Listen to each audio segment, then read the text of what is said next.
आम तौर पर यह कहा जाता है कि नेता किसी के नहीं होते, लेकिन यहाँ कुछ उल्टा है। कभी मंदिर, कभी गिरजा तो कभी गुरुद्वारे में देखने वाले हमारे नए नगर की शान मुज़फ़्फ़र हुसैन जी जहाँ दूसरे मज़हब के लोगों को इज़्ज़त देते हैं, उनके धर्म का आदर करते हैं, उसी तरह उन्होंने आज गैर मुस्लिम भाइयों को अल शम्स जामा मस्जिद में बुलाकर न सिर्फ इस्लाम के बारे में तफसील से बताया, बल्कि उनकी सारी गलत फहमियों को दूर किया। वज़ू से लेकर नमाज, रोज़ा, ज़कात और साथ ही दुआ तक इस्लाम में क्या होता है, इस बारे में पूरा विस्तार से नॉन मुस्लिम भाइयों को बताया। उनकी ये अदा ये साबित करती है कि मुज़फ़्फ़र हुसैन धर्म की राजनीति नहीं करते, बल्कि कर्म की तालीम में ज़्यादा यकीन रखते हैं। तो आइए दोस्तों, एक नज़र डालते हैं मीरा रोड की अल शम्स जामा मस्जिद में हुए मुज़फ़्फ़र हुसैन साहब के इस मधुर मिलन प्रोग्राम पर, जहां उन्होंने किस तरह से गैर मुस्लिम भाइयों को दावत देकर इस्लाम धर्म के बारे में तफसील से बताया। रमज़ान का मुबारक महीना है और इसीलिए मीरा भाईंदर शहर के जो हमारे हिंदू भाई लोग हैं, जो मुझे अक्सर मंदिरों में मुख्तलिफ़ प्रोग्राम्स में बुलाते हैं, दावत देते हैं, तो आज हमने भी उनको जामे मस्जिद अल शम्स में रमज़ान के इस मुबारक महीने में उनको दावत दी और उनको मस्जिद बताई और रमज़ान महीने के तौर तरीके, इबादत, कुरान, नमाज, वज़ू, ये जिसकी सारी साइंटिफिक रीज़न्स हैं, दिन में 5 बार वज़ू करना। आज जो ICMR ने कोविड के टाइम में लोगों को बताया कि आप हाथ धोइए, आँख धोइए, नाक धोइए, गला साफ़ कीजिए, पैर धोइए, सर साफ़ रखिए, तो ये वज़ू वही सारी चीज़ें सेम साइंटिफिक रीज़न से होती है। जो जाली वाली टोपी लेकर के अक्सर टीका टिप्पणी की जाती है कई लोगों की तरफ से और एक सामाजिक भावना भड़काने का काम किया जाता है, तो वो मैंने रीज़न बताया कि मुख्तलिफ राज्यों के अंदर टोपी, फेटा ये पहनने का चलन ये हिंदुस्तान का एक कल्चर है और इंसान को उसके जिस्म में सब में ज़्यादा अजीज़ कोई चीज़ है, दिन में 10 बार अगर वो चीज़ को संवारता है तो वह है अपना बाल। तो अल्लाह के घर में जाना, खुदा के घर में जाना, तो उसे ढाक करके जाना। हम खुदा को क्या दे सकते हैं? इज़्ज़त के अलावा दूसरा अपनी तरफ से हम कुछ नहीं दे सकते। तो खुदा के सामने जब हम जाते हैं तो सर ढाकते हैं। हमारे हिंदू संस्कृति में भी और मुस्लिम संस्कृति में भी, पूरे हिंदुस्तान में जब शादी, ब्याह, त्यौहार, कोई फंक्शन होता है तो कोई मेहमान आता है तो उसको साफ़ा पहनाया जाता है, उसको फेटा पहनाया जाता है। क्यों पहनाते हैं? इज़्ज़त, रिस्पेक्ट देते हैं हम। तो जब आप खुदा के घर जाते हैं तो रिस्पेक्ट देना होता है। हिंदू तीर्थ स्थानों पे जाते हैं तो अपने बाल मुंडवाते हैं। हम मक्का मदीना जाते हैं, हज करके आते हैं तो बाल मुंडवाते हैं। क्यों? क्योंकि इंसान के जिस्म की सब में अजीज चीज़ कोई है तो वो बाल है। तो हम खुदा को तो कुछ नहीं दे सकते, तो बस सिर्फ अपना मोहब्बत का इजहार हम इस तरह से करते हैं। ये बातें उनको बताई। कुरान शरीफ एनसाइक्लोपीडिया ह्यूमन लाइफ है, जिस तरह से बाइबल है, जिस तरह से सारे हिंदू धर्म ग्रंथ है, वेदास है, गीता है, रामायण है, ये ज़िंदगी किस तरह से जीना है। विष्णु के 10 अवतार लेकर के मर्यादा पुरुषोत्तम राम आए, कृष्ण आए, इन्होंने क्या किया? दुनिया को एक मैसेज दिया कि ज़िंदगी कैसे जीनी है। कुरान शरीफ क्या है? एनसाइक्लोपीडिया ह्यूमन लाइफ है। तो सेम सारी चीज़ें हैं, मगर क्योंकि कुरान शरीफ अरबिक में है तो हिंदुस्तान का मुसलमान उसके तर्जुमा नहीं समझता, डेफिनेशन नहीं समझता। उसी तरह से हिंदू सारे ग्रंथ हमारे वेदास, रामायण, गीता वो संस्कृत में, तो हिंदू उसके पूरे मायने नहीं समझता।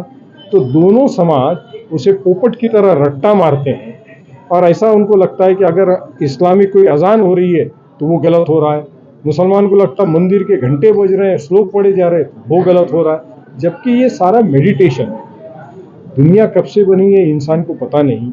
हम 25-50 साल की ज़िंदगी में आते हैं और अपने आप को मज़हब के ठेकेदार के रूप में बताते हैं और ये मज़हब गलत है, वो मज़हब गलत है, इसके ऊपर हम फसादात करते हैं। तो इसीलिए आज मैं जिस तरह हर मंदिरों में जाता हूँ, उनके जलसों में जाता हूँ, उनके बयानात सुनता हूँ, तो इसीलिए हमने सोचा कि उनको भी यहाँ दावत दी जाए, बुलाया जाए, बताया जाए कि आप जिस तरह से श्रावण का उपवास करते हैं, ईस्टर में रोज़ा रखा जाता है, उपवास किया जाता है, मुसलमान रमज़ान में रोज़ा करता है। बेसिकली रोज़ा क्या है? अपने आप पे काबू रखना, दीन की तरफ, मतलब इबादत करना, और बॉडी के इम्यून सिस्टम को मजबूत करना। रोज़ा क्या है, उपवास क्या है, फास्टिंग क्या है, ये बेसिकली बॉडी के इम्यून सिस्टम को बिल्ड करने का साइंटिफिक तरीका है, जिसे मज़हब के नाम से दिया गया है ताकि इंसान उसका पालन करे। एंड मैं बहुत शुक्रगुजार हूँ कि आज मुझे निमंत्रण दिया गया है। ये हम सभी का फर्स्ट टाइम एक्सपीरियंस है एक मस्जिद में आना, और साहेब हमको अंदर लेके गए, सारे चीज़ क्या है, साइंटिफिकली क्या होता है, कैसे होता है, सब कुछ हमें बताया। बहुत ही एक्सपीरियंस अलग ही था, मतलब सीखने बहुत कुछ मिला। जन्म लेते हैं तो हमारे हाथ में नहीं है कि हम कहाँ जन्म लेते हैं, क्या जन्म लेते हैं।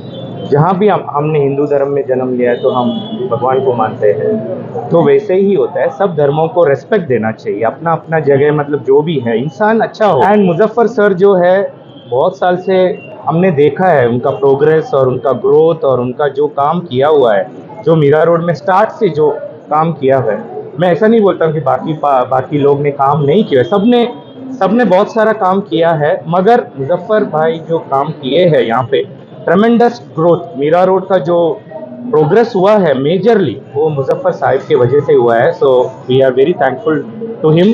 ऐसे मीरा रोड रहवासी मैं कहना चाहता हूँ कि वो आगे बढ़े और आगे बढ़े, हमारे सपोर्ट, हमारा जो है सब कुछ उनके साथ में है, हमेशा रहे। और मुजफ्फर साहब एक ऐसी व्यक्ति है कि मैं 1986 से उनको जानता हूँ। मैं 1986 से शांति नगर में रहता हूँ। उन्होंने हमें सब लोग को साथ में लेके, सबका साथ विकास होना चाहिए, वो लोग मुजफ्फर साहब कर रहे हैं, बाकी कोई नहीं कर रहा है। ये मीरा रोड का जो डेवलपमेंट है, मीरा रोड जितनी खूबसूरत हो गई है, इसका कारण है खाली मुजफ्फर साहब। सर, इस मस्जिद में आए, आपने अजान वजू से लेके नमाज तक का देखा, क्या फील किया आपने, कैसा लगा आपको? और जिस तरीके का माहौल आपको कुछ लोग करने का शहर में करने की कोशिश कर रहे हैं, वो दोनों की अगर तुलना की जाए तो क्या सोचते हैं आप? ये देखो, ये पायस यानी पवित्र है ये सब। ये इसमें एंट्री, मस्जिद में एंट्री करने से सब पवित्रता है, शांति है। आप इधर बैठे, कौन सा भी धर्म का आदमी इस स्थल में बैठे, उसको शांति मिलेगी। तो वो जो कोई अलग ढंग से कोई बोल रहे कर रहे, वो सब कुछ गलत है। मैं स्थानकवासी जैन समाज से जुड़ा हूँ, दीपक जुबलिया नाम है मेरा। मस्जिद में आके हमको जो हमारा उपवास रखते हैं, वैसा ही हमको लगा ये रोज़ा रखते हैं। हमारा उपवास सुबह छूटता है, रात शाम को छूटता है, और जैसा हमारे में भी प्रार्थना करते हैं, उपवास रखते हैं, वैसा भी मस्जिद में हम लोगों ने देखा कि नमाज पढ़ते हैं। शेख ने हमको सब बताया, बहुत अच्छा लगा हम लोगों को।